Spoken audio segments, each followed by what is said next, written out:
Oi, gente! Donas da Voz está começando. Eu sou Lívia Matos e esse é o nosso espaço para falar sobre empoderamento, inspiração e muita transformação. Aqueça essa voz e vem com a gente.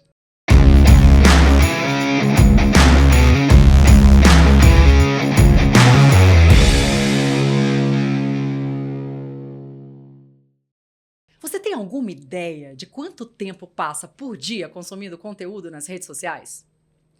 Ao final de um período se distraindo nas redes, você se sente cansado do que como se não estivesse fazendo isso?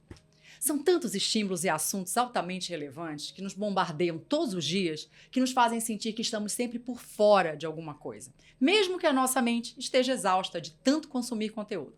Nossa convidada de hoje é um acontecimento por si só. Eu a conheci no evento das Mulheres Inspiradoras e eu ouvi falar sobre capital social. Ali, eu tive a certeza de que precisava bater um papo aprofundado com ela. Publicitária, roteirista, palestrante, jurada de Cannes, conselheira em CDSS. Ufa! Até me cansei aqui. Seja muito bem-vinda, Dé Bastos! Nossa, como você tá linda! Eu tô aqui namorando, assim, como você se comunica muito bem, é uma delícia assistir você. Ai, meu Deus, muito bom. Obrigada. Por isso que eu briguei com você, na primeira vez que a gente se... Verdade! Nesse dia que a gente, na nossa conversa sobre capital social. Ela é responsável de eu ter aberto as minhas redes sociais, porque eu tinha pavor. Falei, meu Deus, as pessoas estranhas vendo a minha rede social. E ela me deu uma aula sobre isso. Te dei uma bronca. É, uma bronca, mas é foi verdade, uma aula. Tá foi bom. junto com uma aula, verdade. Vai abrir sim esses... É verdade. Ela dispensa qualquer apresentação, Dé Bastos. Dé, muito grata por você estar aqui compartilhando esse conhecimento com a gente. Eu queria saber um pouquinho, antes de tudo, da tua vida. Como é que você chegou na publicidade, em capital social? Como é que foi a tua jornada que te trouxe até aqui? Eu sou comunicadora de nascença. Sou publicitária de formação. Nascença porque, tipo, a minha vida inteira sempre fui apaixonada por ouvir histórias, por contar histórias.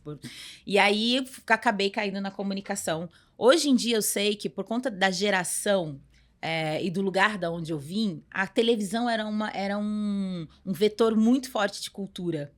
Então, assim, na minha geração, eu tô com 40 anos, quase 41, eu lembro de ter sido criada muito próxima desse ambiente de comunicação em massa, assim, da televisão, das novelas. E eu acho que isso fez muito parte das minhas escolhas profissionais. Você se via naquele mundo? Eu me via, na verdade, nas histórias. Assim, eu até tenho uma história que, depois de muitos anos, eu conheço o Maurício de Souza, né? E fui homenageada por um dos projetos deles. E eu conversei com ele uma vez e falei assim, cara, eu amo a Mônica, mas eu queria mesmo era ser o seu Maurício, porque eu queria escrever as histórias, eu queria contar aquelas histórias. Então, o entretenimento, a comunicação sempre fez parte da minha vida, eu sempre fui apaixonada por isso. Não era um lugar muito fácil de se trabalhar, porque, né, há 20 anos atrás, né, não era um lugar fácil de chegar se você não tinha ali um caminho já pré-estabelecido ali, familiar, até se você não conhecia alguém. Mas aí eu fui construindo perifericamente uma forma de chegar nesse espaço.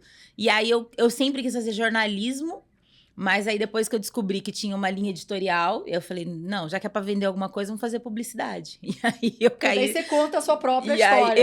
E eu vendo, né? Já que é pra contar, já que é pra vender. E aí eu sou apaixonada por publicidade.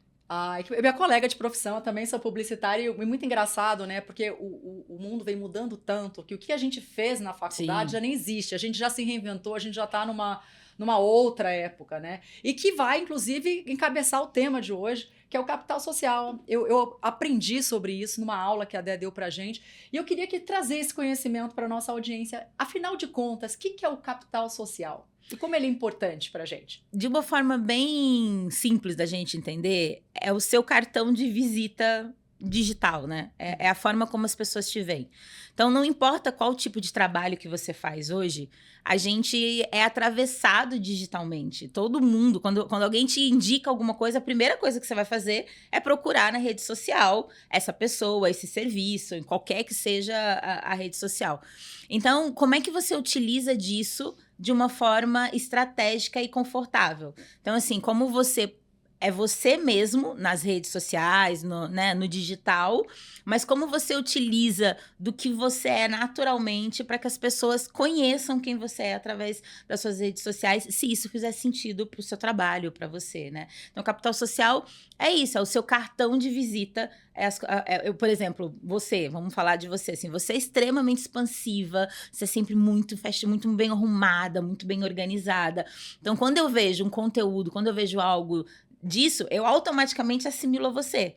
Então, é isso, essa identidade que você tem, é meio que o seu cartão de visita, como você estrutura esse cartão de visita. Legal. E assim, na época da influência, isso tem um peso muito maior, Sim. né? Nas redes sociais, principalmente.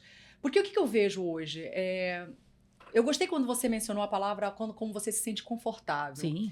Porque hoje não basta você ser um bom profissional, você tem que produzir conteúdo. E eu confesso que esse é um trabalho, é um outro crachá difícil de manter. Né? Por exemplo, um médico, não basta ser um bom médico, ele tem que produzir conteúdo. E muitas vezes ele não se sente confortável Sim. em ter que produzir conteúdo porque é fora, né? do habitat dele. Ele não fez comunicação, ele fez medicina. Né? Nessas redes sociais, na época de hoje, como é que a gente administra isso, né? Ter que produzir, ter que se sentir confortável e, ao mesmo tempo, ser um bom médico, por exemplo? Eu acho que, primeiro, não tem que ter nada. Não tem que nada. Eu acho que você tem que, minimamente, se sentir confortável com esse espaço. Acho que tem uma coisa geracional que, muitas das vezes, deixa a gente mais desconfortável, porque a régua que a gente tem de produzir conteúdo, de se falar com as redes, é uma régua da mídia tradicional. Então, muita gente ainda acha que tem que fazer conteúdo como quem faz televisão, como quem faz rádio, como quem faz... Inclusive, quando a gente fala sobre qualidade técnica. Então, assim, tem aquele apego em alguma coisa que seja extremamente bem feita, né? Que tenha uma luz perfeita, que esteja photoshopado, que esteja muito bem produzido. E a gente sabe o quanto isso dá trabalho. Sabendo que isso dá trabalho, muitas das vezes a gente não faz. A gente se trava para não, assim, se não é para fazer muito bem feito, não farei. Então, acho que a primeira coisa, a gente tem essa coisa geracional de entender qualidade audiovisual diferente de uma geração nova. Com certeza. Que só se expressa, tá conversando com um celular, na internet, como quem conversa com um amigo no telefone. Então, eu acho que entender qual é essa lógica do conteúdo ajuda muito nesse lugar de entender o que você pode fazer. Outra coisa que a gente tem que pensar é que não é limitado. Todo mundo que vai produzir conteúdo não precisa vir para frente de uma câmera, falar, ter uma eloquência maravilhosa. Existem N formas de você conseguir ter um posicionamento digital sem necessariamente ser essa pessoa como a gente, que fala, que se expressa, que gosta, inclusive, né, dessa lógica. Então, eu acho que primeiro dar uma respirada, entender se isso faz sentido. Se fizer sentido, encontrar a forma mais confortável para você fazer isso.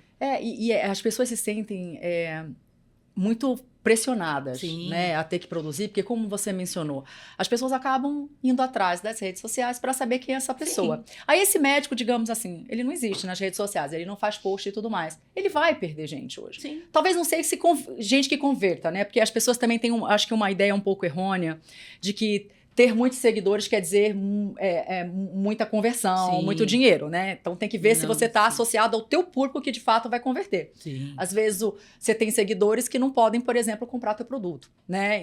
Enfim, precisa toda essa atenção.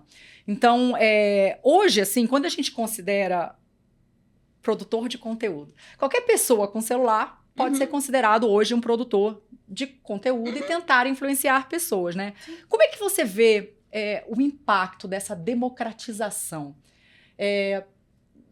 dessa comunicação? Por um lado, incrível, né? Assim, todos nós temos acesso a muita informação, mas por outro, será que a gente não tem muitas pessoas com ideias rasas ou até, sendo muito franca, até idiotas, influenciando pessoas? Óbvio, mas isso desde sempre. A gente sempre teve no modelo tradicional de mídia umas pessoas nada a ver, umas pessoas que a gente não concordava, a gente sempre teve, né?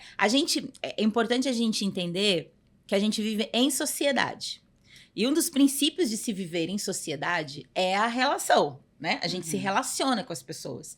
E a gente se relaciona com as pessoas de forma interpessoal e a gente também se relaciona com as pessoas de uma forma que você não conhece, mas você tem uma pseudo-intimidade, inclusive, com os apresentadores de televisão. Então, como seres sociais que somos, a gente vai se relacionar com as pessoas e com pessoas de todo tipo.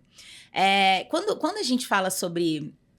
Eu acho importante quando você falou ali sobre conversão de venda, porque assim, rede social não necessariamente vende. Tá. Rede social, ela é para você construir um posicionamento.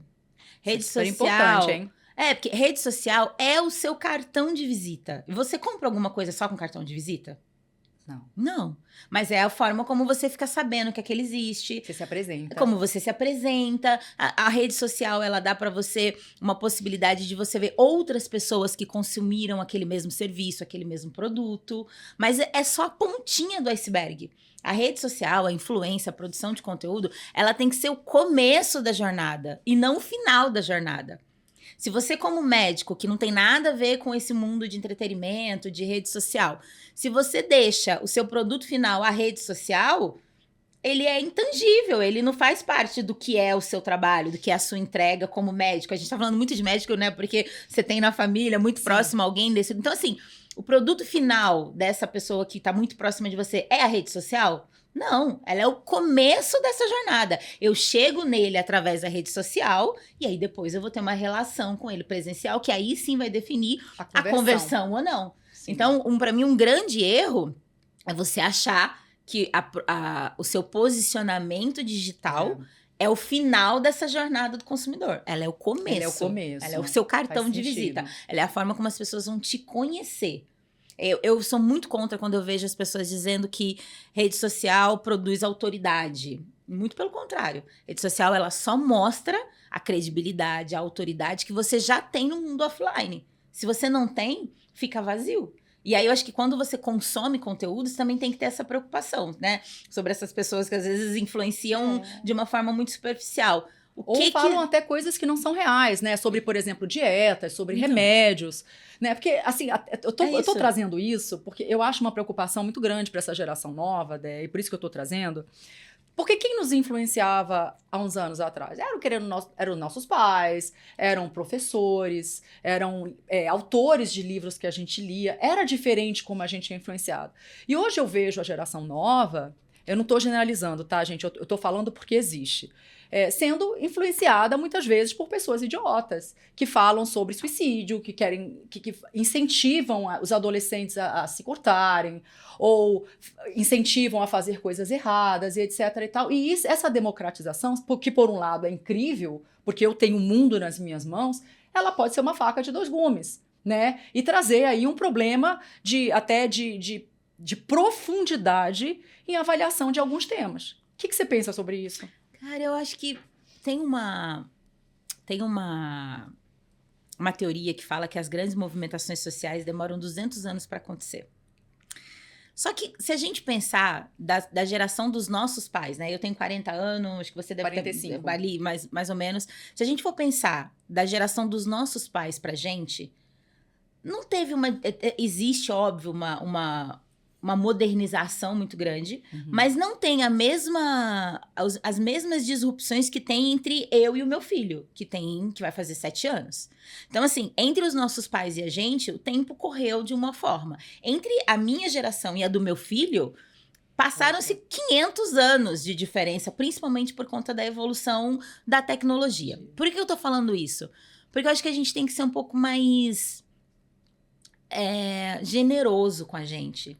De entender também esse excesso de informação que a gente vive.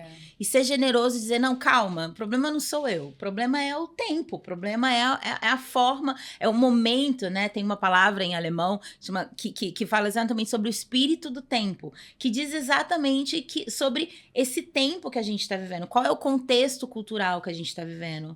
Quais são os conflitos geracionais que a gente está vivendo? A gente que tem mais ou menos, as mulheres que estão mais ou menos na mesma geração que a gente está vivendo o meio de um tempo muito difícil, que é exatamente isso que eu falei, essa transição entre o que era os nossos pais e o que são os nossos filhos. Não necessariamente nessa relação familiar, né? Mas o que era os que vieram antes da gente e essa nova geração. Tanto que o mercado fala sobre a geração Z, não consegue entender quais são os hábitos de consumo dessa geração Z, porque de fato é uma geração diferente da nossa. A gente também tem que tomar muito cuidado para não achar que há superioridade no que a gente gosta e inferioridade no que essa galera nova gosta. Falei disso pra você, um exemplo prático, por exemplo, a gente teve umas discussões nas últimas semanas, nos últimos meses, inclusive, sobre alguns meninos, alguns homens que cantam um tipo de música. Então, assim, para trazer mais explicitamente, né? Teve o Oruan, que é um cantor que se envolveu em várias polêmicas, né? E as pessoas falam muito sobre o pai dele, porque é uma pessoa conhecida publicamente por se envolver, por estar preso ainda. E aí, quando você começa a pensar sobre o tipo... Tinha até projetos de leis, de censura para as músicas do Oruan.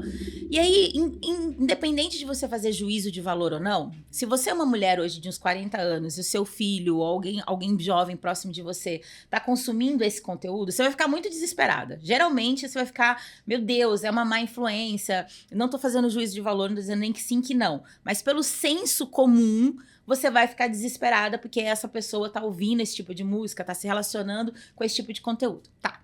Corta para. Existe um menino chamado MC Hariel que, a olhos nus, ele tem uma música muito parecida, o mesmo estilo de música, mas se você parar pra ouvir esse menino falar, não é um menino, ele é um homem, né? Ele inclusive é pai e tal, mas é um menino porque a gente fica chamando essa galera mais jovem de menino. Se você para pra ouvi-lo falar, ele é de uma consciência de espaço, consciência de classe. Ele é de um lugar de consciência da importância de estudar. Então, assim, ele é uma outra conversa. E é uma conversa muito parecida com os valores que eu queria dar para o meu filho, só que numa linguagem completamente diferente da minha. E que automaticamente eu já colocaria num lugar de preconceito, de não gostar. Então, tudo isso para dizer que o convite antes da gente julgar se aquilo é ou não é idiota, acho que a gente tem que ouvir. E ouvir sem o filtro da linguagem. Porque às vezes não é só porque você não se comunica como eu me comunico que você tá errado no que você tá falando. Sim. Então eu acho que a gente, nessa geração que a gente tá, né, as mulheres parecidas com a gente tem que dar uma respirada e filtrar e ouvir. Então, assim, pega aquilo que você discorda, pega aquilo que seu filho tá vendo, que você não concorda, pega isso que essa geração... E para ouvir, para ter uma análise crítica. Porque talvez nem seja tão diferente assim do seu discurso. Só é com uma linguagem diferente. É com uma linguagem diferente, né? E é um desafio, de fato, porque não só... a linguagem, o conteúdo é diferente. A gente tem... E aquela coisa, a gente já é bombardeado por conteúdo o tempo todo. Não sei se você tem FOMO. FOMO é uma sigla que fala Fear of Missing Out, né? Que a gente tem medo de estar perdendo alguma coisa. A gente é tão bombardeado por informação o tempo todo que a gente acha que a gente não está bem informado. Tá todo mundo falando sobre isso, eu ainda não li, não sei sobre isso. Eu não sei se você tem isso ou não, você nunca passou por isso. Já. Mas isso gera um desgaste enorme mental, eu acho que hoje, na cabeça das pessoas, não é? Eu já passei, eu tenho muito pouco, porque eu dou aula de criatividade, né? E aí uma das técnicas básicas de criatividade eu coloco no meu calendário, eu trabalho só com agenda, só com invites de agenda, minha vida toda tá ali, e eu coloco ali o PN, que é fazer porra nenhuma. Então, eu sempre exercito o não fazer nada. Eu exercito muito o ócio. Porque eu acho que esse excesso de coisas, a gente tá até falando disso antes, né? O excesso de coisas vai fazendo com que a gente não consiga ficar sem fazer nada. Sem tela, sem nada. Você fica sem fazer nada. Eu fico sem fazer nada. O exercício de não fazer nada não me dá essa ansiedade do tempo de estar em tudo o tempo todo. Gente, isso é ótimo. Mas é um exercício difícil de não fazer nada. Você precisa colocar isso eu coloco na minha agenda mesmo. E aí eu fico ali deitada no chão, vendo alguém brincar ou assistindo desenho. Tipo, eu faço isso super propositalmente. Importante e cada vez mais raro, né? A gente não tem mais hoje paciência para o ócio. Sim. Né? Então, eu me vejo muitas vezes assistindo um filme e ainda assim no meu celular. Né? Ou então você tá perdendo momentos especiais presenciais. Essa coisa da performance também, né? Eu acho que é o tempo também, essa coisa da performance, de que você pode perder tempo. Então, assim, quando eu dou aula de criatividade, eu falo muito sobre referência. E aí, às vezes, você acha que tudo é informação que pode virar conhecimento. Então, você fica num excesso de informação, você fica num excesso e não faz aquilo virar, de fato, conhecimento. Então, eu acho que é muito perigoso essa coisa do querer o tempo todo um estímulo de informação, achando que isso pode ser uma oportunidade. Não é uma oportunidade, às vezes é só uma armadilha mesmo. Às vezes é só exaustão. A grande parte das vezes sim, né? Porque eu não assistir determinado conteúdo não vai mudar a minha vida em absolutamente nada, né? Essa que é a verdade. Então é um exercício muito legal que eu quero tentar trazer isso para a minha vida também. Muito importante. E aí, eu queria te perguntar a tua opinião, na tua visão, né? O que é determinante para a gente diferenciar, por exemplo, um influenciador profissional de pessoas comuns que gravam conteúdo na rede? Porque, assim, do dia pra noite uma pessoa pode viralizar, ficar famosa. A gente teve caso, assim, o fato de eu não dar minha poltrona no avião, por exemplo, me torna uma pessoa conhecida nacionalmente. E aí, o que diferencia, na tua opinião, um produtor de conteúdo mais profissional dessa pessoa que, por um acaso, viralizou e agora tá tentando trazer esse conteúdo para aproveitar os seguidores que tem? Cara, é difícil, né? Porque o mercado começou a usar número de pessoas seguindo você numa rede social como métrica. E é difícil isso. Eu acho que a primeira coisa é entender que não é sobre quem te assiste, não é sobre quem interage com você. É sobre o que você quer propor como conteúdo. Então, para mim, o que difere uma pessoa da outra é o posicionamento, é você saber o que você está fazendo ali, você saber o que você quer. Então, é quase uma profissionalização disso. Então, assim, é você ter... Antigamente, a gente falava muito sobre nicho, né? Você ter um nicho. Hoje em dia, você pode ser né? Você pode atravessar vários nichos, mas você tem uma identidade digital. As pessoas olham você e reconhecem você por algum tipo de conteúdo, por algum tipo de formato, algum tipo de narrativa. Quando você consegue ter esse tipo de posicionamento, saber quais são as prioridades, do que você quer fazer, o que você quer falar na internet, para mim isso é um caminho para esse profissionalismo. E depois começar a aprender. Eu sempre digo que até para discordar você tem que saber como faz.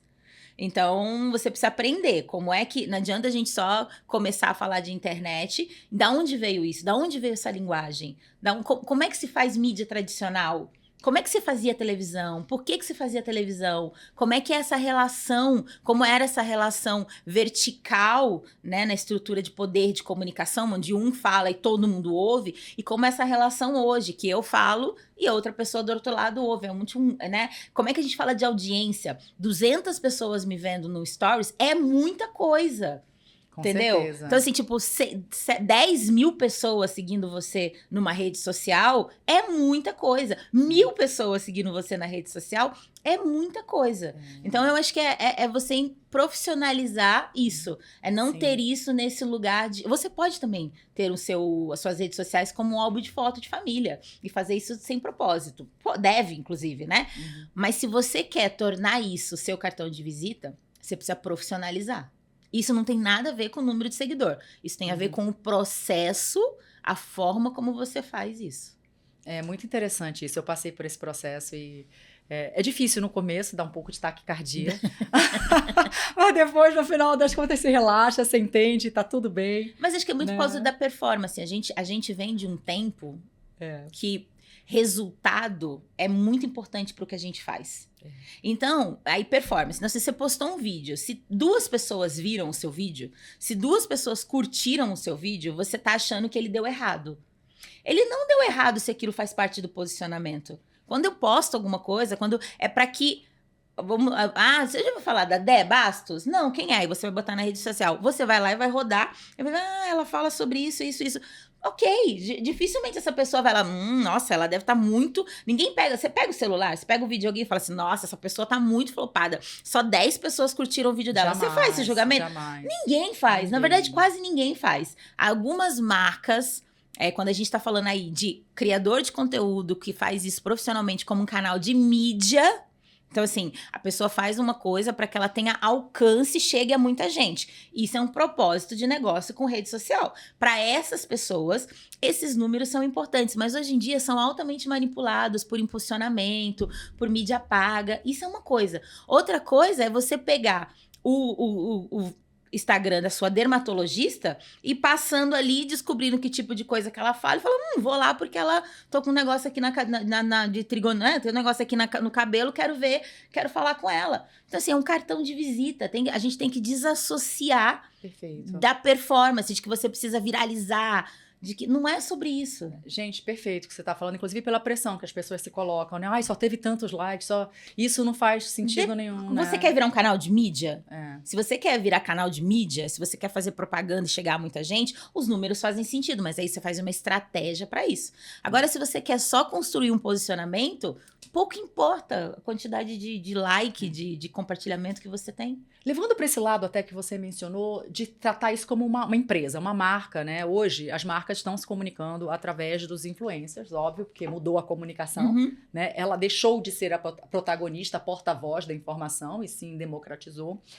E quais seriam, por exemplo, métricas? Quais são as métricas que as marcas buscam, por exemplo, com o influenciador? O que poderia, por exemplo, trazer algum sinal de que a marca foi vista, foi gostada, foi apreciada? É o quê? O engajamento, é o like, é o comentário? A Creators Economy, que é é uma estrutura gigantesca de economia em volta do que é o criador de conteúdo, ela é um tema novo, né? A gente ainda tá falando dessa transição entre mídia tradicional e o que é uma mídia digital.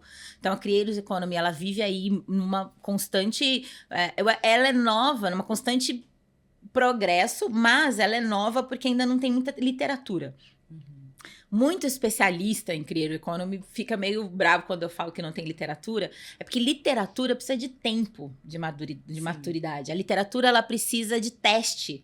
Ela precisa de resultados. Ela precisa de coisas que deram certo e que deram errados para você confirmar a sua tese. Isso, né? É por isso que eu digo que ela é literatura. Então, se a gente está falando de uma Creator Economy em grande escala, que tem o quê? 10, 15, 5 anos, é pouco tempo quando a gente está falando versus a mídia tradicional. Então, primeira coisa que você tem que fazer é começar a ouvir sobre Creators Economy, entender como esse mercado funciona, da onde a gente veio, aonde a gente está e quais são as tendências para onde a gente vai. Dito isso, isso ainda está em formação, que essas métricas. Então, assim, como o nosso modelo de comparação é a mídia tradicional, a gente ainda usa alcance, número, porque foi assim que a gente aprendeu a medir Ibope. A mensurar, a gente não lembra como é que era aquela treta entre Faustão e Gugu? É. Era Ibope, ou seja, quanto mais televisões... O Ibope funciona dessa forma, né? É um número de televisão ligadas naquele canal, geram um dado e esse dado é comparativo. Então, quanto mais televisão ligada nesse lugar, maior a audiência. A gente está usando essa mesma métrica para poder medir, mensurar uma coisa que é nova. Uma coisa que é nova e que não necessariamente tem input de mídia. É, total. Uma marca gigantesca de refrigerante, uma marca gigantesca de roupa. Essa marca precisa de métricas de volume, de alcance e volume, porque ela precisa converter isso em venda, da mesma forma como era a mídia tradicional. Agora, o que você está dizendo aqui, como donas da voz, o que você está dizendo sobre empoderamento feminino, precisa ter a mesma métrica que uma marca internacional de roupa? De forma alguma. Então, se você constrói muito bem qual é o seu público, se você entende com quem você quer falar, e pode ser com 10 pessoas. Pode ser com 2 pessoas, pode ser com 1 pessoa. Se uma pessoa te ouviu e falou, cara, a sua mensagem chegou em mim, você fez muito sucesso. Então a gente fica comparando coisas diferentes. A Creator Economy faz com que a gente compare. Assim, você que tem... Quantos seguidores você tem? Não sei. Não sei. Mas eu acho que próximo de 3 mil, não sei. 3 mil seguidores. Desses 3 mil seguidores que você tem, aproximadamente quantas pessoas você consegue identificar como uma comunidade? Quantas pessoas você conseguiria marcar um evento para conversar com essas pessoas e elas iriam? Cara, umas 50? Umas 50. Vamos fazer essa taxa de conversão? De 3 mil para 50? É muito alto. Agora, imagina uma mensagem de uma marca que chega a 200 milhões de lares. Quanto que ela consegue converter? Muito menos proporcionalmente do que você encontrar as pessoas. Então, a primeira coisa é parar de entender performance desse mesmo jeito. Então, assim, você com seus 3 mil seguidores, se você consegue botar 50 pessoas numa sala para conversar com você, você tem uma comunidade. Então, é isso. Acho que a gente tem que... A marca são caminhos, são coisas diferentes, são estratégias diferentes. Uma marca procura você quando ela quer chegar nas pessoas que seguem você. E provavelmente alguma marca, assim, geralmente essas pessoas que seguem você, elas têm um perfil parecido? Entre elas? É. Ai, eu nunca parei para analisar isso. Mas de você, verdade. vamos fazer um exercício magético. Dani, me ajuda. Vamos fazer um exercício magético da aula de criatividade. São 50 pessoas. Essas pessoas geralmente você acha que são homens ou mulheres? Mulheres. Mulheres. Essas pessoas, elas gostam mais de roupa esportiva ou de roupa de alfaiataria? Ai, não sei. Geralmente, mas vai na intuição, vai na intuição. Você acha que elas gostam mais elas iam gostar mais de tênis, calça, alfaiataria. São 50 possíveis compradores de roupa de alfaiataria. É muita gente. Se cada pessoa dessa comprar um conjuntinho de alfaiataria que custa mínimo R$300, quanto de dinheiro isso dá? Quase, eu sou péssima em matemática, tá, gente? Eu acho que é R$15 mil, 300 vezes 50. Então, é isso que eu tô falando pra você, tipo, da onde que as pessoas tiraram que todo mundo precisa ser um influenciador que vende 1 milhão? Muito pelo contrário, até tem cases muito fáceis de você encontrar de pessoas que tinham milhões de seguidores, lançaram marca de camiseta e venderam 30 camisetas. Porque é isso, uma coisa é a formação da sua comunidade. Sim. Outra coisa é alcance, mídia paga, isso é outra certeza. Conversa. E a gente... Passo 1 para você entender, para você fazer as pazes com a sua rede social. Desassociar essa performance de marcas, ao menos que você queira ser um influenciador que faça, né, um volume gigantesco de coisa. Aí quer outra ter isso como até profissão, né? Aí é outra estratégia. E aí a gente tem visto até muitas pessoas querendo ser influenciadores até como profissão, achando que é a tábua de salvação da vida, né? De uma vida melhor. Né? O que você acha disso? Você acha que tem muito sonho por detrás que é irreal? Que é uma vida que não é tão fácil, não é tão rápido você criar uma comunidade, né? Até porque a gente nem passa a seguidor, tá, gente? Por exemplo, a pessoa, só porque ela viu um vídeo, por exemplo, as pessoas daqui, os seguidores da Dé, que estão assistindo a gente, por exemplo, não quer dizer que eles vão me seguir, porque os interesses são diferentes. Foi-se a época em que passava-se seguidor. Então, as pessoas têm essa falsa ilusão de que é mais fácil do que realmente é você construir uma voz. Você concorda com isso? Porque tem gente querendo ser influencer como profissão agora. Eu acho que a gente não consegue não falar disso sem falar do contexto. Você estava assistindo o curso da Ana Couto, de contexto e cultura. A gente não pode falar sobre o mercado de influência a Creators Economy no Brasil sem falar que nós somos um país com muita desigualdade social. Por que eu tô falando isso? Porque num país de muita desigualdade social, algumas décadas atrás, qual era o sonho das pessoas? Onde é que as pessoas viam a possibilidade de sair dessa, né? De ter uma ascensão na vida? Lembra do jogador de futebol? Que muitos dos meninos queriam ser jogador de futebol, porque eles encontram num país onde a gente não tem oportunidades iguais, onde a gente tem um mito da meritocracia. Então pensa que um menino que nasceu, né, no subúrbio, numa favela, né, muito, muito carente, como é que esse menino vai chegar a ter uma casa maravilhosa, um iate, não sei o que lá? Geralmente é pelo um dom, por alguma coisa que ele tem nativa dele, e é 1 em 1 milhão. Então, esse menino queria ser jogador de futebol, e aí todos os outros meninos viam nisso uma esperança de fazer a mesma coisa.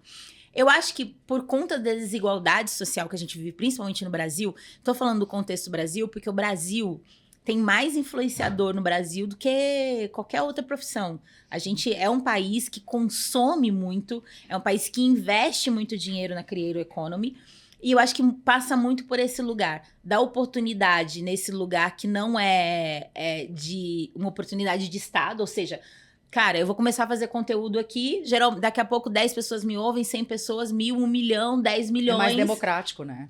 É democrático. E tem uma coisa da esperança também, né? Quando você vive num lugar que não te dá uma possibilidade de oportunidade, tipo, eu não tenho certeza de que eu vou crescer, estudar, trabalhar, me formar e conseguir ter uma vida financeira. A gente não tem, infelizmente, uma economia estável para ficar nesse lugar. Então, você vive de esperança. Então, um milagre, você vive... Tem até uma sociedade como é que é o nome, gente? Tem uma conversa sobre isso, sobre o esperançar neste lugar da desesperança, na verdade. Como a gente vive um lugar de desesperança para explicar, inclusive, as extremidades políticas.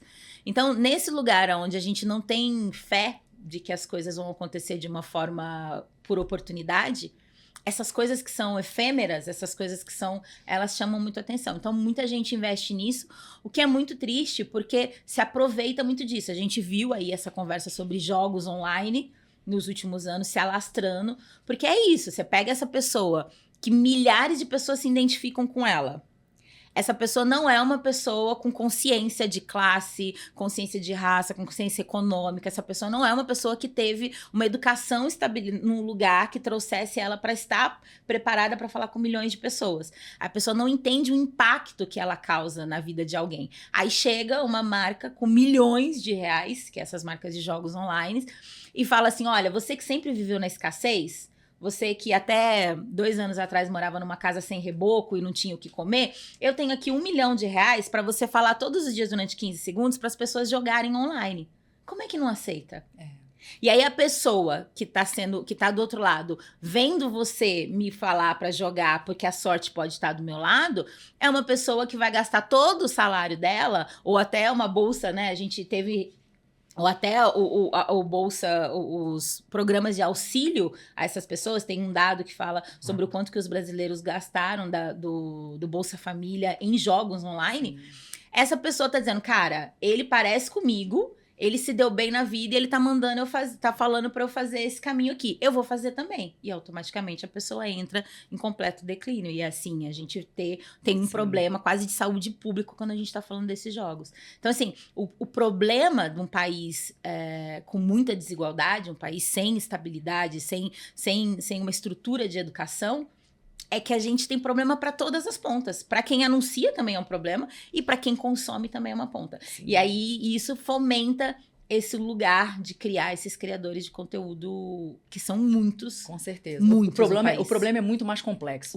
O buraco é muito mais embaixo. E aí ele embaixo. Começa de fato na parte social, na parte de desigualdade. Como eu acho que no Brasil a gente não pode falar de creators economy sem falar de desigualdade social. Sim. Porque ela tá completamente ligada. Inclusive nesse desejo de ascensão social que essa nova geração tem através das redes sociais. Porque eles encontram ali um caminho. É um novo jogador de futebol. Com certeza. E aí dentro desse cenário ainda das redes sociais, tem uma coisa que me incomoda, de certa forma, muito, tá, Dé? Eu queria saber muito a tua opinião sobre isso.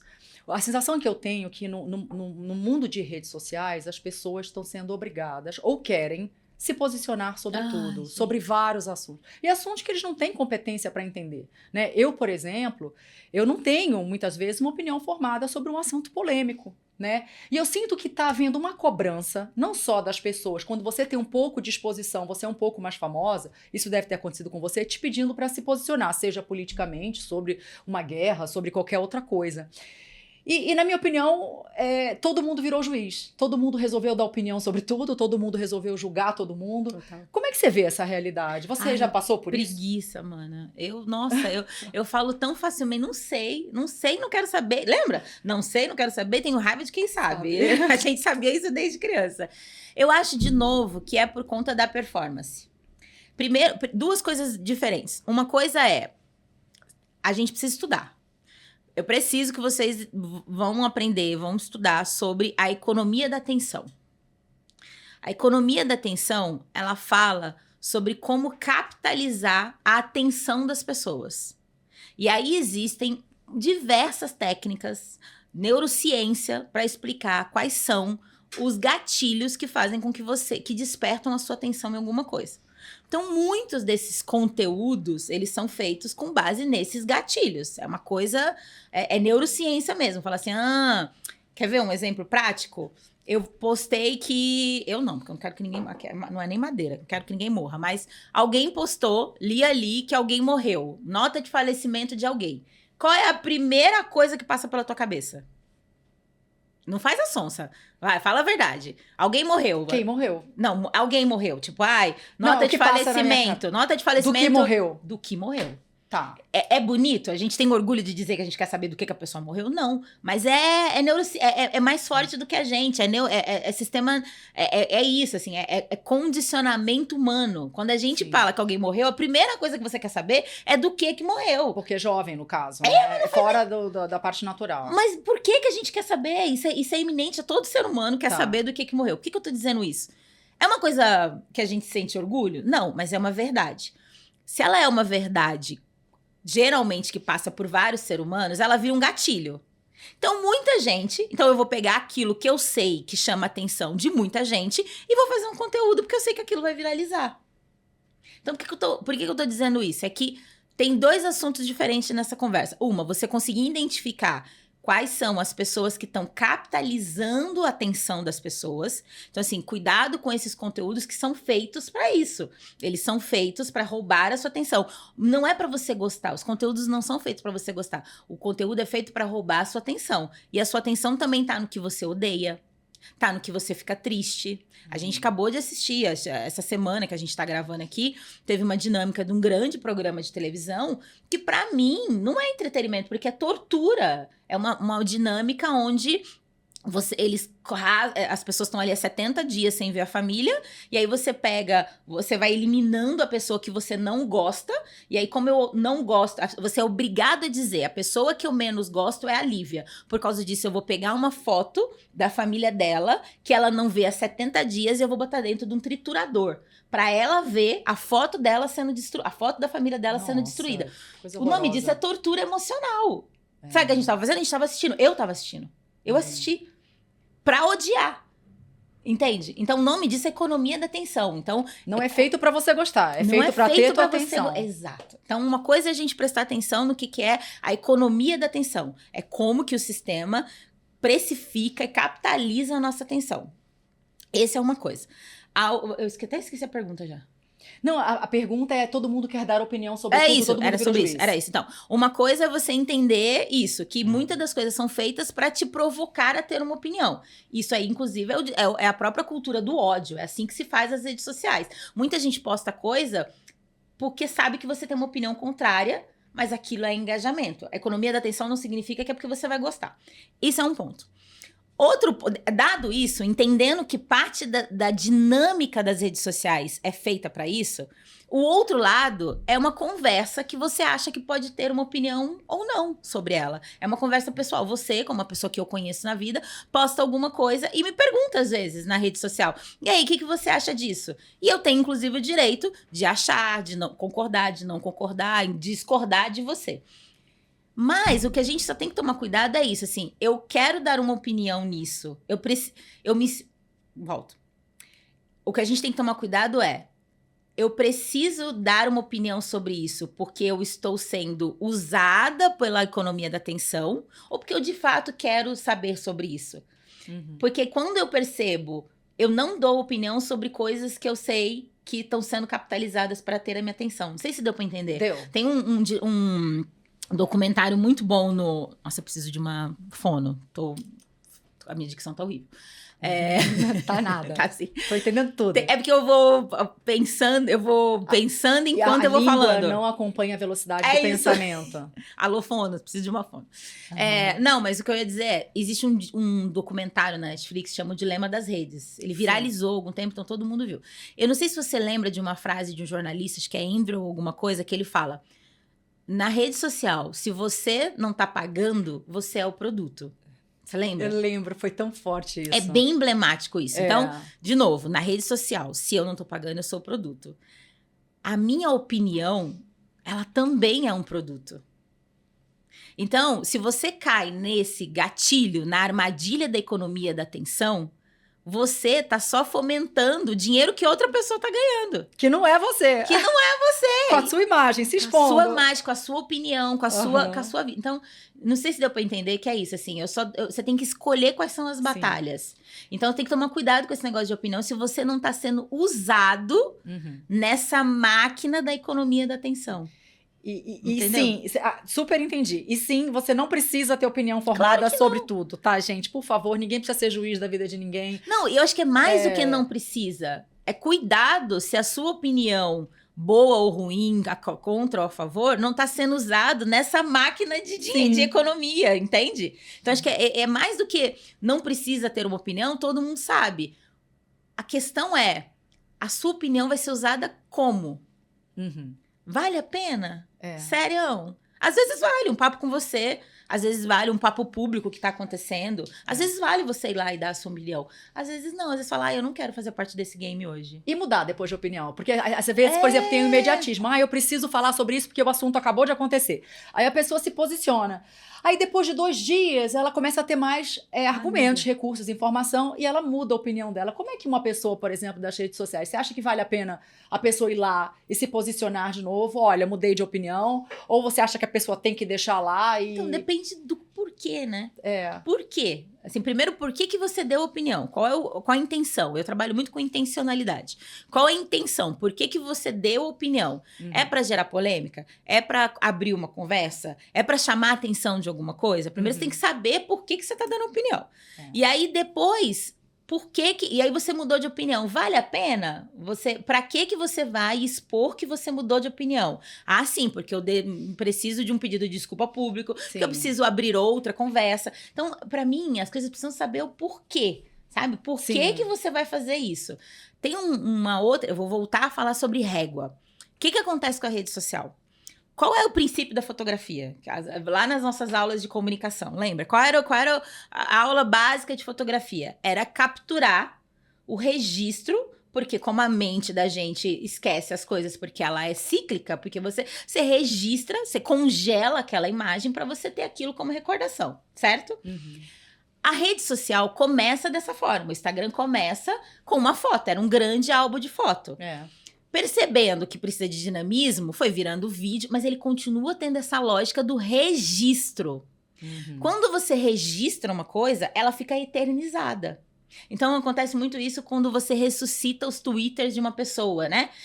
Coisas que uma pessoa pensou há 10 anos atrás. E aí começa a voltar isso como se isso fosse... Como se você estivesse falando da mesma pessoa que você está conversando hoje. Então, eu acho que é só a gente pensar em transformar... E fazer esse comparativo da vida real com a vida ficcionada numa imagem ou no vídeo. Na vida real, a gente muda de opinião. Totalmente. A questão... Graças a Deus. Graças a Deus. Graças a Deus, Eu sou uma pessoa extremamente contraditória. Eu sou dinâmica também. Eu penso, A Lívia de um muito... ano atrás já não é mais a mesma de hoje. Eu adoro uma menina chamada Clara Monet, sabe quem é? Não conheço. É uma atriz linda, deslumbrante. E aí, quando ela começou a fazer muito sucesso numa novela, ela é bem novinha, assim, mas uma mente genial. Aí ela começou a fazer... papel numa novela e começou a fazer muito sucesso e as pessoas resgataram algumas coisas que ela escreveu na rede social. Aí ela simplesmente respondeu assim, não sou mais essa pessoa, fim. Não adianta. Não dá nem conversa. Não, ela falou, não sou mais essa pessoa. E também não vou ficar discutindo isso, gente. Já não penso mais assim, pronto.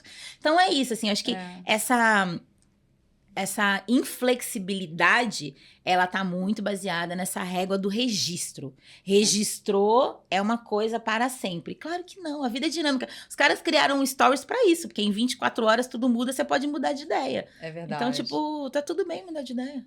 Eu também acho, concordo. A gente muda, né? Tem que mudar.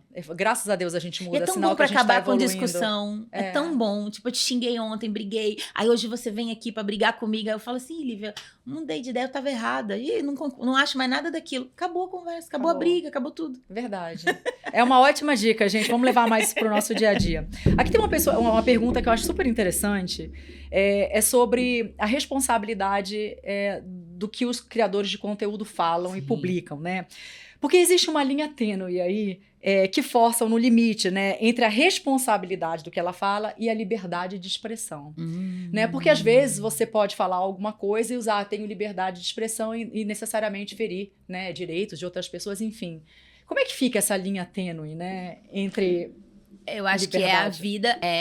Acho que é a diferença entre CNPJ e CPF. Uma coisa sou eu conversando com você num bar e te falando sobre alguma coisa baseado nas minhas experiências. Uma opinião, ela é sempre formada a partir das minhas experiências. Então, a opinião, ela depende da minha vivência, da minha experiência, ela é uma coisa pessoal. Cada um tem uma opinião e eu tenho opinião sobre tudo. Quando você se propõe a produzir conteúdo, você tá no CNPJ. Sim. Porque isso quer dizer que se você se propõe a falar com uma pessoa, com duas pessoas, se você não tem controle da sua narrativa, uma coisa é eu falar com você, eu tenho um controle aqui do que eu tô falando eu e você. E mesmo assim, eu não tenho controle sobre o que você pensa. Quando eu falo isso numa rede social, isso pode chegar a 2, 3, 10, 100 mil pessoas. Então, eu tenho que ter responsabilidade sobre o que eu tô falando. Então, eu acho muito complicado quando a gente confunde liberdade de expressão, né, com simplesmente produção de conteúdo. Exato. Porque muita gente usa a liberdade de expressão, né, sem critério nenhum, para poder falar coisas assim que liberdade não tem... de expressão eu tenho como CPF. Como CPF. Se eu tô produzindo conteúdo, se eu tô falando alguma tem coisa, que ter eu tenho responsabilidade sobre o que eu tô falando. Eu concordo com isso. Eu penso muito disso quando você fala de... Você vê muita gente falando sobre saúde mental.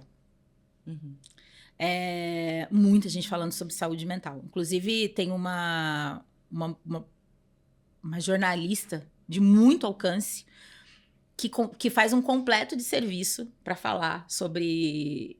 E isso você pode deixar online, porque eu já falei isso para ela pessoalmente, então tá tudo bem. Não vou citar o nome dela, mas eu já falei isso para ela. Ela é uma jornalista, era muito conhecida como jornalista, teve um burnout e começou a falar nas redes sociais sobre saúde mental. E eu já disse isso para ela, falei, cara, mas você é profissional de saúde mental? Você se formou em saúde mental? Você tem informação técnica? Por que eu tô falando isso? Porque eu posso chegar aqui e começar a falar com você sobre saúde mental. Começar a contar as minhas experiências sobre burnout, que foram 4. E aí eu posso despertar em você gatilhos do momento que você tá passando. Um profissional de saúde mental, ele desperta o gatilho, mas ele volta lá para poder curar essa sua ferida. Como é que eu vou vir aqui na rede social falar sobre esse assunto, ir embora e deixar você lidando sozinha na sua casa do outro lado do telefone com seus gatilhos? Que quando a gente está falando de saúde mental, pode levar a consequências exatamente, que não vão voltar nunca mais. Então, eu acho muito perigoso a gente tomar muito cuidado, principalmente quando a gente está falando de saúde. Saúde mental, saúde física. Eu fiz uma cirurgia bariátrica há 1 ano. A gente vê uma série de conteúdos de desconteúdo, né? De desinfluência para falar sobre esse assunto. A gente estava até conversando antes de começar. Falei, cara, se tem uma dica que eu posso dar para quem vai fazer cirurgia, é terapia. A gente opera o estômago, não opera a cabeça. Então, é terapia. Imagina, você vai pegar uma rede social, você falou fazer uma cirurgia dessa, né? De grandes proporções. Fazer a cirurgia e vou começar a consumir conteúdo de quem fez cirurgia. Sem parar para pensar que o maior cuidado que você tem que ter é com saúde mental. Eu vejo muito pouca gente falar sobre saúde mental. É sobre o corpo, sobre vitamina, sobre não sei o que lá, mas e a cabeça? Então, eu acho que quando você fala de saúde... E as pessoas são diferentes, né? A realidade das pessoas é diferente. O que me machuca, o que é meu gatilho é diferente do seu. Então, exato. Eu entendo essa importância. Eu vi muita gente... Eu vi um perigo ontem sobre o perigo das pessoas começarem a fazer terapia com ChatGPT. Ai, eu vi. Você viu isso? Eu vi. E eu fiquei chocada. E aí eu vi que muita gente faz prompt no chat, nos GPTs, para fazer conteúdo sobre saúde mental. Então, assim, você pega uma vulnerabilidade que você sabe que todo mundo tem, um exemplo. Baixa autoestima. Baixa autoestima, que pra mim é uma construção coletiva, inclusive. Baixa autoestima. Aí você fala assim, como falar com mulheres sobre baixo autoestima? Aí você bota lá, ele te dá a sugestão, 3 temas rasos, e você vai pra rede social e sai falando sobre isso e criando padrões na cabeça de pessoas que não têm acesso a cuidar da saúde mental. E vai achar que a autoestima é uma coisa que ela constrói sozinha, olhando no espelho e dizendo eu sou bonita, eu sou linda. Então, eu acho que principalmente quando a gente tá falando de saúde, eu fico muito preocupada. Mental, muito alimentar, física. Quando eu vejo conteúdo sobre saúde, assim. Eu acho que a responsabilidade é muito grande. Quando você fala sobre... A gente tá falando sobre social, sobre meritocracia. A gente tem 1 milhão desses coaches que falam, meu querido, é só você acordar às 6 da manhã, todos os dias que você vai ficar milionário. Onde? Onde isso, gente? Num país de plena desigualdade, um país que não tem oportunidade, um país cheio de preconceito, onde a gente não tem qualidade, saúde de qualidade, educação de qualidade. A régua para quem nasceu num prédio é uma, a régua para quem nasceu na favela é outra completamente diferente. Totalmente. Se você acorda às 6 da manhã lá na sua cobertura, é uma vida. Para quem acorda às 6 da manhã e tem que pegar 15 transporte público, é outra vida. Então, assim, como é que alguém vai para rede social... E tem uns gatilhos, de novo, é importante você entender que isso é uma indústria. Então, quem tá falando isso não tá falando do coração, porque é legal. Tá falando porque tem sabe... um business por detrás, né? Gigantesco. Então, a pessoa tá falando isso porque ela sabe que do outro lado tem alguém desesperançoso, cansado, frustrado, sozinho, sem dinheiro, vulnerável. Então a pessoa fala isso, o outro absorve, tem aquilo como verdade, e assim a gente inclusive elege políticos. Então eu só tô falando que a gente precisa ter responsabilidade sobre o que fala na rede social, mas eu acho que a gente tem que ter responsabilidade pelo que consome. Porque o falar na rede social, ele é estratégico. Ele é arquitetado, ele faz parte de um sistema, de um ecossistema. Você que tá pegando seu celular no busão e tá vendo aquilo de forma não estratégica, achando que aquilo, indo no flow e consumindo tudo aquilo sem pensar a arquitetura que tem por trás. E a gente sempre fala, né, que a verdadeira empatia não é se colocar no lugar do outro na sua realidade, é se colocar no lugar do outro na realidade dele. Né? É muito mais complexo. É mais fácil eu pensar como eu agiria na tua situação dentro da minha realidade. Óbvio. Essa não é empatia 100% real, apesar de ser o primeiro passo que já é importante. Mas é a gente se colocar dentro da realidade, né? Como aquela pessoa cresceu, como é que ela tá de dinheiro, como é que ela tá de saúde, como é que ela tá de família. E esse é um exercício muito difícil. Eu acho que é um degrau ainda mais para cima que a gente tem que se evoluir como seres humanos, né? É por isso que a gente tem que tomar muito cuidado com o que a gente consome. Vou voltar lá na frase do Andrew. Na internet, se você não tá pagando, você é o produto. Você é o produto. Exato. Então, se você tá consumindo essas coisas sem responsabilidade, é porque estão usando de você para capitalizar isso. Tem alguém ganhando dinheiro com isso. É isso aí. E aí, para quem quer começar, por exemplo, certinho, tá? Vamos assim, quais são os principais desafios, quais são as principais dicas que a gente pode dar para uma pessoa que quer começar a produzir conteúdo, quer fazer certinho, né? Merecer a confiança do seu público, trazer um conteúdo relevante? O que você poderia dizer, por exemplo? Primeiro, estudar. Entender da onde vieram as redes sociais. Entender o que são os editoriais. Entender o que é o público, como é essa relação de consumo do público. Acho que estudar isso, entender essa relação é uma coisa muito importante. Fazer o seu Canvas, né, que a gente fez lá, o seu modelo de negócio. Então, assim, entender que você com 1.000 seguidores, você com 100 mil seguidores, com 10 milhões de seguidores, você é um produto. Você é uma marca na rede social. E aí, o que essa marca vende? Como que essa marca fala? O que essa marca, sabe? Então, fazer esse desenho desse modelo do negócio que você é uma coisa muito simples. Bota num buscador aí Canvas de negócio, que você vai encontrar um modelo de como é que você organiza modelo de negócio para qualquer coisa. E faz o seu como marca. Que marca que você é? Que produto você vende? Para quem que você quer vender? E a terceira coisa é estudar sobre isso, entender qual é o seu negócio, qual é a sua marca. E o terceiro é desaprender essa coisa de performance. Nem todo mundo vai produzir conteúdo para ter 100 milhões de seguidores, para ter 1.000 visualização. Às vezes você tá com 3, 4, 5, 10 visualizações, mas as visualizações certas para o seu posicionamento. Rede social é para posicionamento, não necessariamente para você virar a nova Virgínia. Muito legal isso, gente. São dicas muito boas, vinda do Maxpert, então melhor ainda. E aí eu queria ter uma pergunta que eu queria te fazer, a tua opinião, na verdade. A opinião porque é pessoal mesmo. O que você pensa sobre a proibição do uso de celulares na escola? Né? O que você pensa? Isso pode gerar... o que a gente pode esperar de resultado dessa medida? Né? Porque a gente vê muitas crianças aí levando... Não conseguem mais se concentrar no conteúdo, né? Enfim, o que você pensa disso? É boa essa pergunta. Primeiro que eu acho que a gente tem que pensar no contexto social de novo. De que escola a gente está falando, né? De que alunos a gente está falando. Porque na escola que meu filho estuda num colégio internacional em período integral, ele nunca pôde usar celular. Nenhuma criança pode usar celular naquela escola. Então, assim, de qual escola a gente está falando? Qual é o impacto que esse tipo de ação traz para cada uma das conversas, né? Então, assim... Eu acho muito bom que a escola faça um uso, tenha a proibição do uso de celular, porque isso impacta principalmente quem tem acesso a menos informação de qualidade.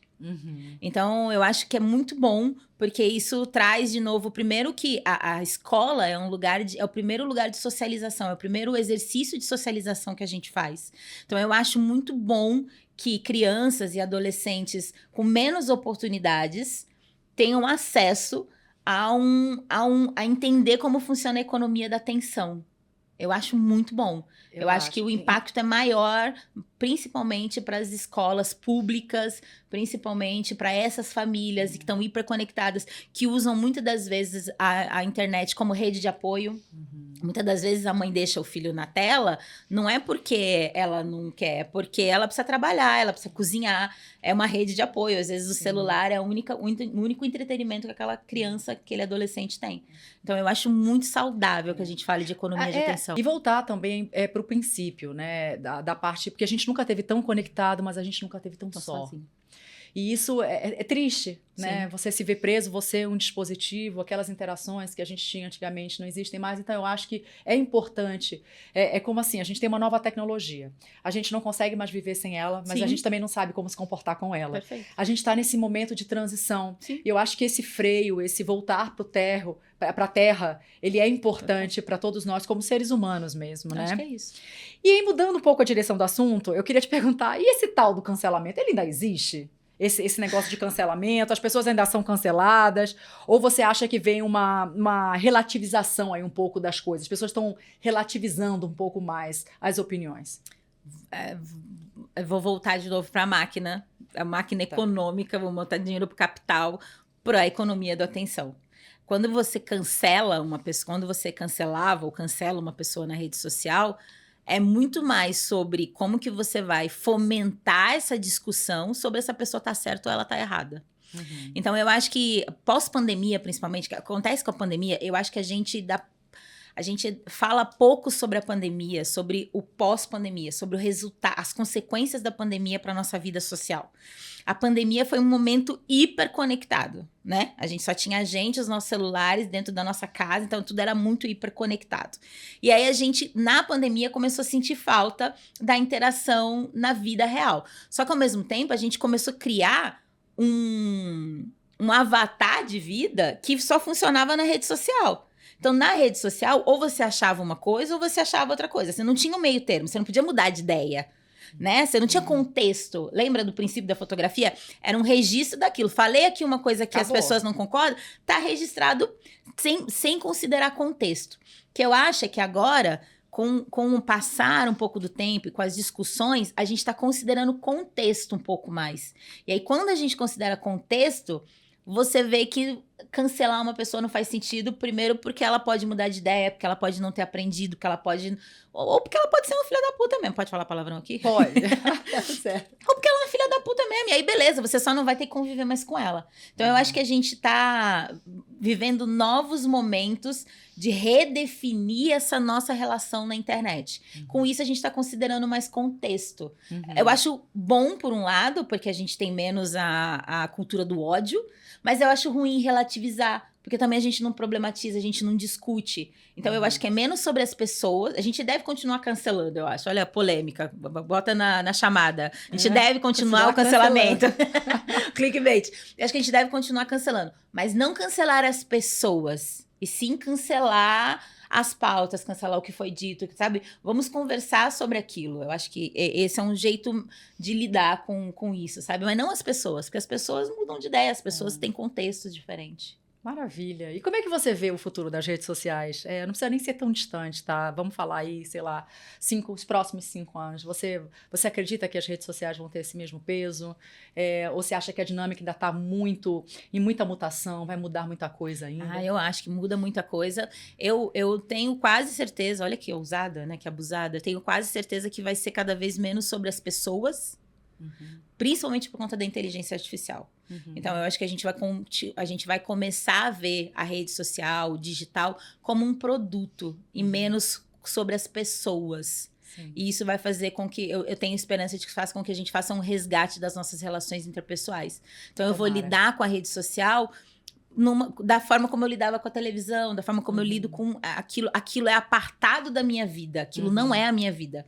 Porque as pessoas esquecem. Eu vejo... A gente estava falando de cancelamento agora, né? Pega um cancelamento. Desliga o telefone. Aonde que ele existe? Exato. Pega um cancelamento e pergunta pra sua tia. Pergunta pra sua... Desliga o telefone. e pergunta pra alguém na rua, nossa, você viu que a Lívia foi cancelada na não sei o que lá, por não sei o que lá? A Lívia tá com a sensação de que o mundo inteiro tá falando daquilo, de que só se fala daquilo. Se você desligar o telefone, ninguém se importa. A verdade é que ninguém se importa. Ninguém se importa. Nem com as suas viagens, nem com os eventos que você está participando. A verdade é que ninguém se importa. Perfeito. A gente dá um valor muito grande porque realmente as redes sociais são. Né? E isso está gerando uma doença na cabeça das pessoas. Importa. Acho que essa é a frase. Ninguém se importa. Exato. Então você tem que usar aquilo pro propósito que aquilo tem. Use as redes sociais, mas não se baseie. Eu vi ontem o Denzel Washington falando sobre isso, e é isso, assim, não se baseie nas redes sociais. Desliga o telefone, calhe a boca, fique quieto, que vai dar tudo certo. É isso aí. E aí a gente, como tudo que é bom dura pouco, a gente está chegando no finalzinho. E eu sempre pergunto para minhas vozes inspiradoras aqui de dentro, a pergunta donas da voz, que eu queria te perguntar. Ai, vou até beber uma água. Beba, porque é quase uma sessão terapia a pergunta. Se você pudesse voltar no tempo e falar com aquela Dé Bastos, lá de trás, de 15 anos de idade, cheia de sonhos, ilusões, enfim, o que você diria para essa menina? Vai dar certo. Vai dar bom. E deu, viu? Deu bom pra cá. Deu melhor, vai dar melhor do que você imagina. Ah, que maravilha. Fico muito feliz. Que gratidão a minha por te ter aqui. A tua voz, de fato, é inspiradora. Você me inspira. Eu aprendi muito com você hoje. Tirei muitos pesos da minha cabeça também. Adorei passar esse conteúdo para a nossa audiência. E eu espero que você tenha gostado, assim como eu. Esse papo super gostoso. Se tiver qualquer dúvida, manda pra gente pergunta, que a gente adora responder. E a gente se vê na próxima. Obrigada. Tchau, tchau.